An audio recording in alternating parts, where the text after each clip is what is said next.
people maybe don't realize is they push and push, but most of the time, your loved ones, they don't want you to burn out the candle at both ends. They don't want to become a burden.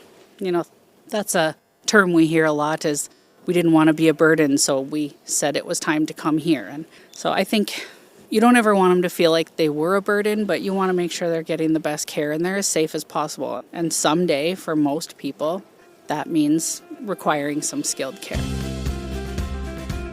This is the Health and Wellness Podcast brought to you by Sanford Health. The conversation today is about navigating aging services and how to shop for senior care with tips from the inside. Our guest is Alena Goergen, Director of Nursing at Good Samaritan Society, Miller Pointe in Mandan, North Dakota. Our host is Matt Holsen with Sanford Health News. Thanks for being with us here today, Alena. We appreciate it. Thank you for having me. Yeah, you bet. First off, tell us a little bit about your grandparents and when did you know it was time for a change? Yeah, for us, I think every family's probably a little bit different, but for us, you notice changes in them, things that they leave out on the counter because they don't want to forget, maybe a day missed in their Medi planner here, or maybe some changes with their activities of daily living. You just notice those subtle changes, maybe falls. For my grandparents, my grandpa was falling, and my grandma wasn't taking her medicine routinely, so we felt like it was time they got a little bit more assistance. Yeah. What's the difference for people who don't know between assisted living and nursing home care? How do you know what level of care you need? That can be difficult. Both assisted living and nursing home staff can absolutely guide you through that, layer of questions. Assisted living typically has some requirements. Your loved one needs to be able to ambulate independently, so walk with a walker or a cane and do that alone. They typically have to be able to use the restroom themselves.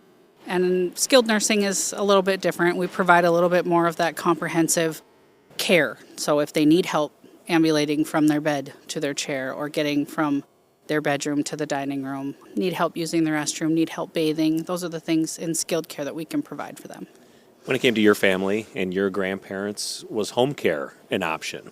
We did some services with home care, and then I think my grandma's got some dementia, and her disease progressed to the point where the pop-ins from home care wasn't enough. She needed more 24-hour supervision, and that supervision we needed to have provided by a skilled nursing facility.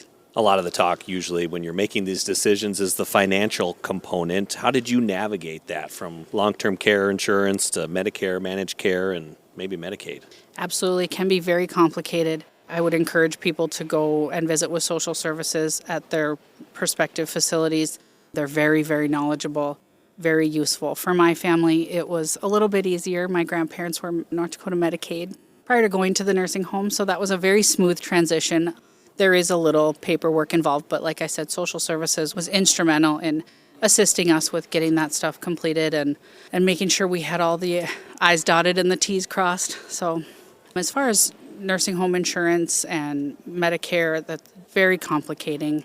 But the nursing home between the business office and social services can answer a lot of questions about who pays for what and when they pay and what kind of liability a family would have. So I would encourage anybody to go visit with them and get those questions answered. Yeah, how did you feel when you were navigating this? A professional who works in long-term care, and you're saying it's complicated. Probably that was my biggest hiccup, was that I, as the director of nursing, I focus on the clinical care of the residents. I don't focus on how they're going to pay to live here.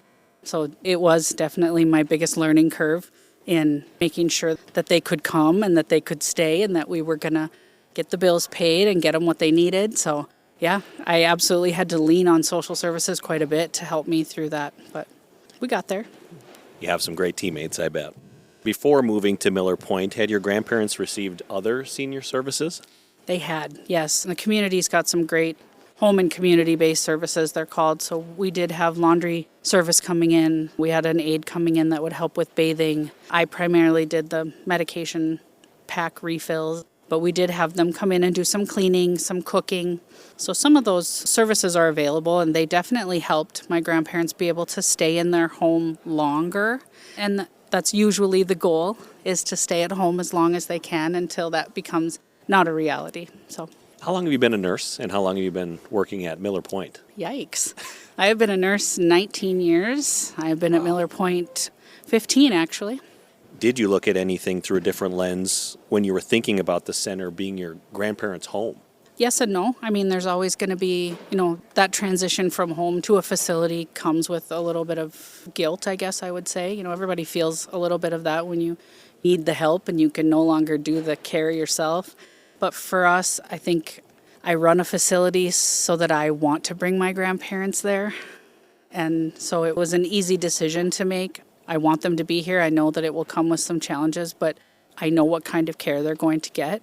I know what to expect from the staff, and I wouldn't want them to be anywhere else. So, when you mentioned feeling guilt, what do you mean by that? I think a little bit of caregiver, just the burnout, and you can't push to the point where you're now suffering or doing without. And I think you try so hard to meet all of their needs at home so that you can meet their wishes of staying home and staying together. And that becomes too burdensome. And I think what people maybe don't realize is they push and push, but most of the time, your loved ones, they don't want you to burn out the candle at both ends. They don't want to become a burden. That's a term we hear a lot is we didn't want to be a burden, so we said it was time to come here. And so I think you don't ever want them to feel like they were a burden, but you want to make sure they're getting the best care and they're as safe as possible. And someday, for most people, that means requiring some skilled care. So let's talk about the surprises. What has surprised you the most through this experience? How little I knew about the financial part, for sure.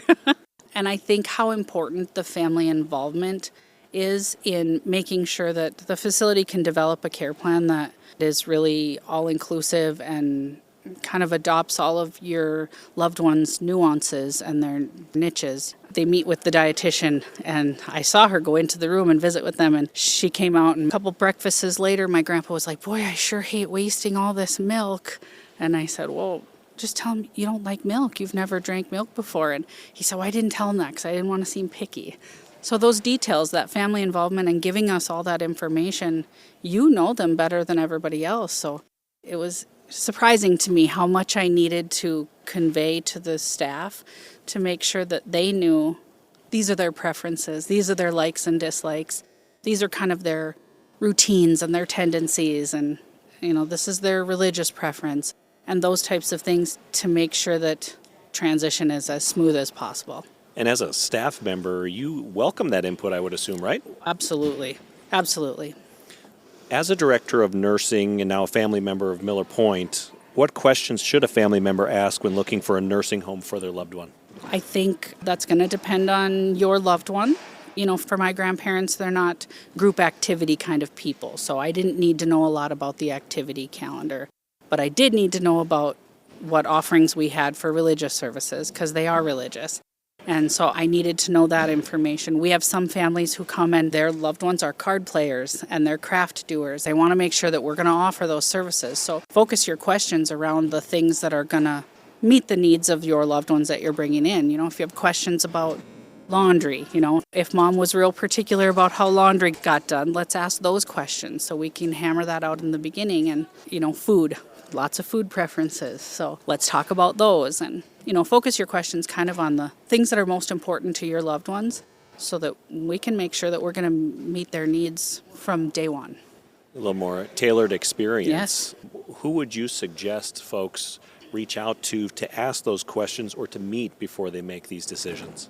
I think there's a handful of people. I do a lot of tours as the director of nursing. I meet with a lot of families and answer those questions.